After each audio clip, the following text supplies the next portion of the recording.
राधे राधे। जय श्री राम। मैं आचार्य पंडित धीरज पाठक आप सभी लोगों का अपने YouTube चैनल धर्म पुरोहित आश्रम चैरिटेबल ट्रस्ट में हार्दिक स्वागत एवं अभिनंदन करता हूं।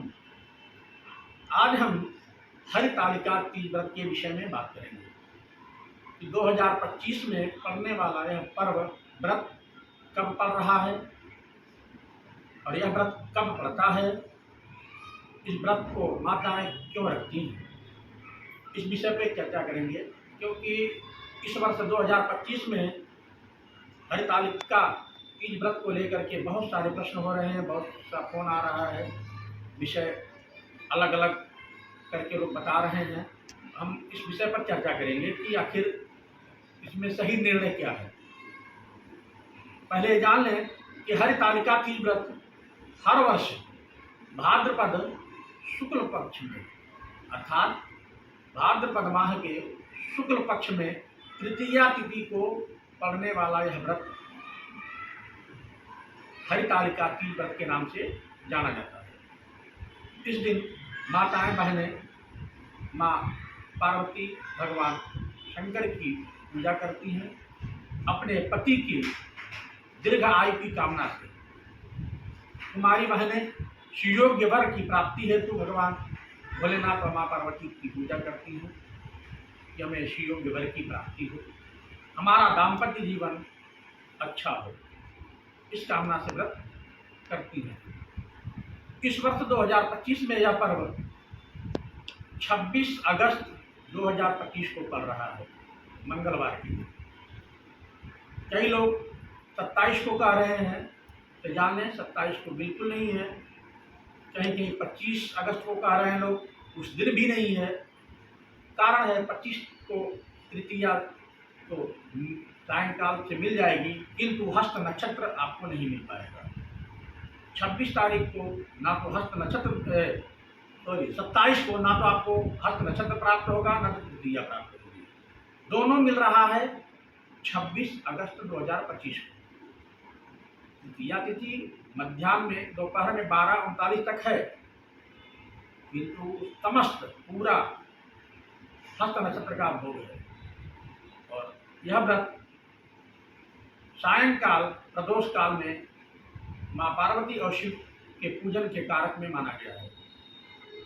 सभी लोग शाम को जिस प्रकार से हर वर्ष पूजन वंदन अर्चन करती हैं, ठीक उसी प्रकार से करेंगी। इसमें कोई फेरबदल नहीं है कि मध्याह्न में होगा कि सुबह होगा, नहीं, कोई बदलाव नहीं है।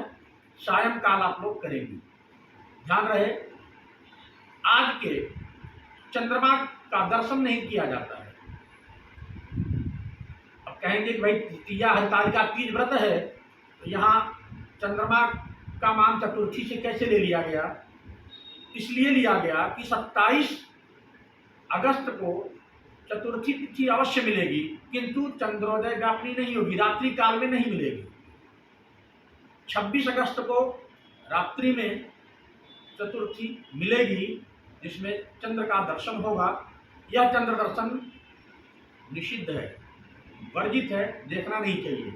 अगर कोई भूलवश किसी कारणवश चंद्रमा का दर्शन कर लेता है, लिखते हैं उसको कलंक का भागी बनना पड़ता है, अवदस का भाग उसको झेलना पड़ता है, चाहे वह स्वयं भगवान ही क्यों ना रहे हो। पुराणांतर कथा आती है कि भगवान श्री कृष्ण ने चंद्रमा का दर्शन किया था भाद्रपद के शुक्ल पक्ष चतुर्थी के दिन, इसलिए उन्हें मणि की चोरी का कलंक लग गया था। अगर कोई भी व्यक्ति इस चंद्रमा का दर्शन कर ले तो इसके दोष को दूर करने के लिए स्यमंतक मणि की कथा सुनी जाती है, उसे आप अवश्य सुनें। इसके लिए आप अपने कुल पुरोहित आचार्य व्यास आदि से श्रवण करें। नहीं है व्यवस्था आपके पास, तो आप हमारे चैनल के माध्यम से स्यमंतक मणि की कथा को श्रवण कर सकते हैं।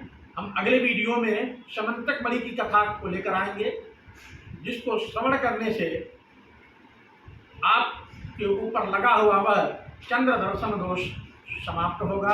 ध्यान रहे, कथा को श्रवण करने के बाद भले ही आप YouTube पे ही कथा सुनिए, कम से कम अपने पुरोहित जी के यहाँ कुछ दक्षिणा, कुछ सीधा अन्न आदि को लेकर के दान करें, उसके बाद ही यह फल आपको प्राप्त होगा। ये नहीं है कि केवल आप वैसे श्रवण कर लिए हैं तो आपको इसका फल मिल जाएगा, मिलेगा, किंतु विशेषता के लिए यही है कि कम से कम आपने अपने कुल पुरोहित जी के यहाँ जा करके जो भी आपके पास हो, कुछ दक्षिणा हो, कुछ अन्न हो, जिसको सिद्धा आदि कहते हैं, ले जा करके दान करें और अपना यह चंद्र दर्शन दोष दूर करें।